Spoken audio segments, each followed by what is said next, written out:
cappella. That's why we wanted to do that today. I'm just so grateful for all of you being here today, and hopefully this time together will be a blessing. When Haley was about 15 years old, she decided that she wanted to write a novel. And so she spent hours and hours writing this novel. And if you don't know, Haley is our daughter. And she got up to about 80 pages typed. And then I remember her getting to the point where she couldn't figure out the next steps in the story. And I was the only one who knew all the details of the story. And I was sucked into it. And so she said, well, I don't know what to do next. I'm like, I don't really know. So she got what we like to call writer's block. So I said, well, you know, when writers get a block, usually what they do is they take some time off. So just take a step away, and then maybe something will come to you.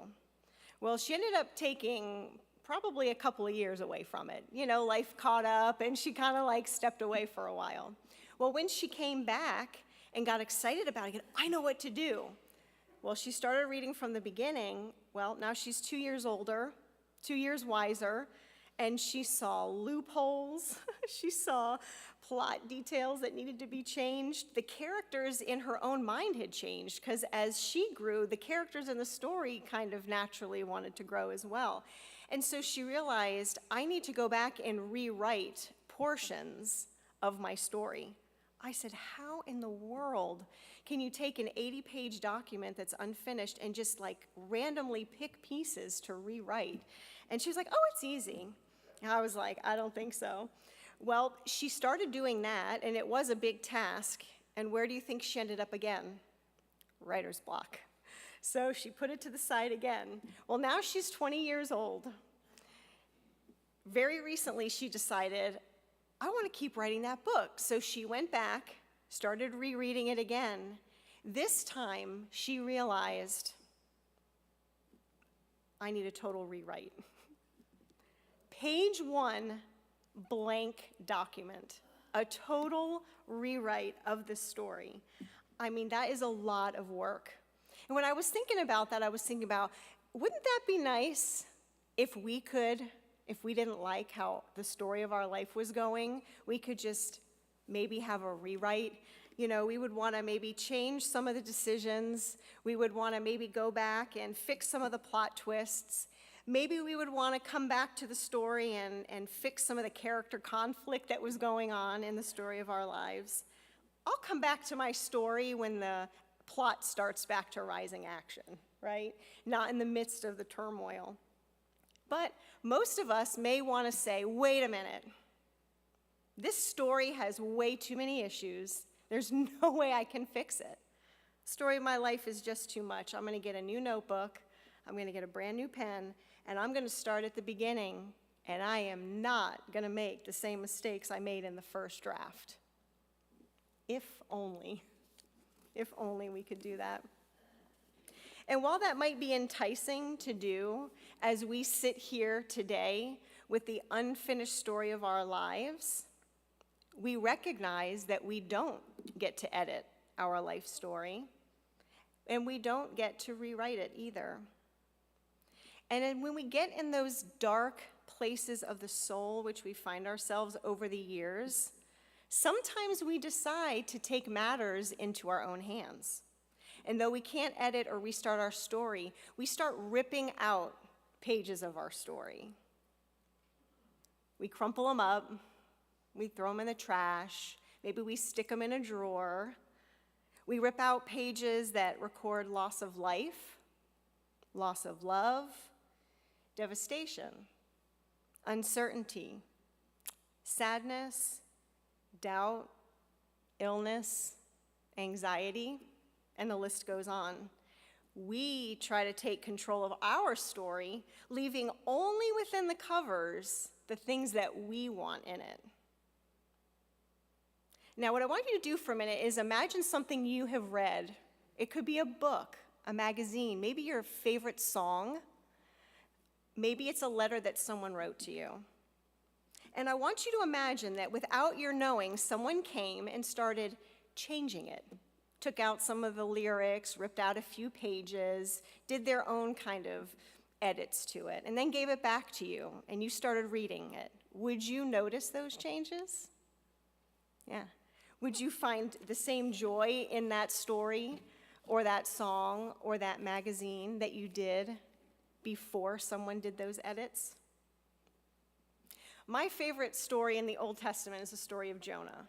It's one of my favorites. I love the twists, I love the turns, and I love the abrupt ending in that story. Now, can you imagine the story of Jonah without 3 days in the belly of the fish? Imagine that. So Jonah gets asked by God to go to Nineveh. He doesn't want to go. He flees. He gets on a boat. Well, imagine if the story just hopped to when he decided to eventually go to Nineveh, and we skip that part about Jonah being in the fish. I bet if Jonah could take his story, don't you think that might be a part he might rip out? He might not want people to know that's what happened to him. But if we miss out, if we rip those pages out of that story, guess what we miss? And guess what Jonah would miss? We would miss, and Jonah would miss, seeing his prayer inside the fish and the acknowledgement of God's presence in his life. In Jonah verse 1 and 2, in chapter 2, this is part of Jonah's prayer. In my distress I called to the Lord, and he answered me. From the belly of Sheol I called for help, and you heard my voice. And then verses 5 through 7 in his prayer, he says, the waters engulfed me to take my life. The watery depths closed around me. The seaweed was wrapped around my head. To the roots of the mountains I descended. The earth beneath me barred me in forever, but you raised my life from the pit, O Lord my God. And as my life was fading away, I remembered the Lord. So, don't misunderstand.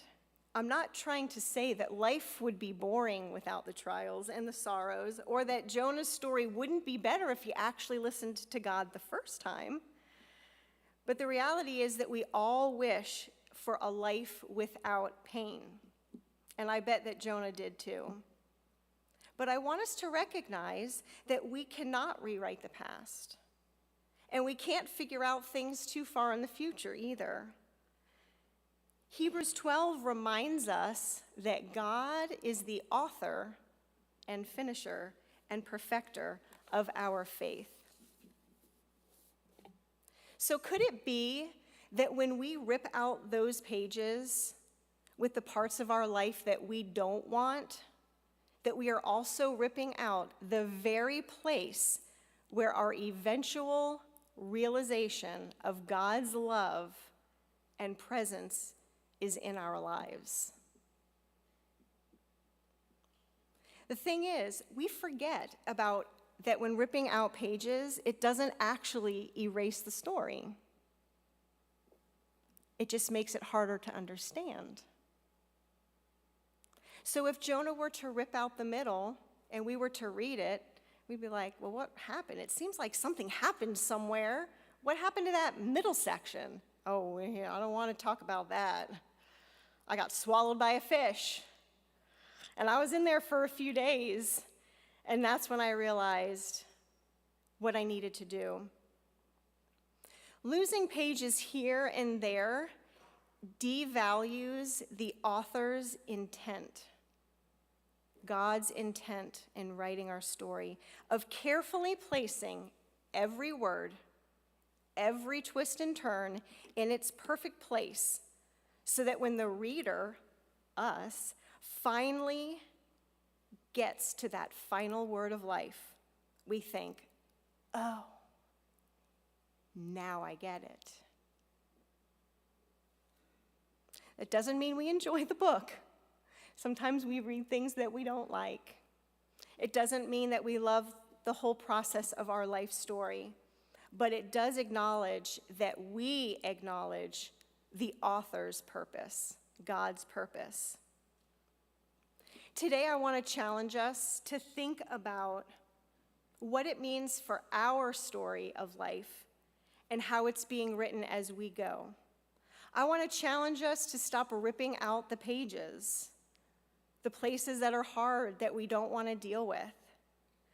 I want us to go back and collect all the ones we've already ripped out, take them out from the drawer, uncrumple them, tape them back together, and stick them back in the book where they belong.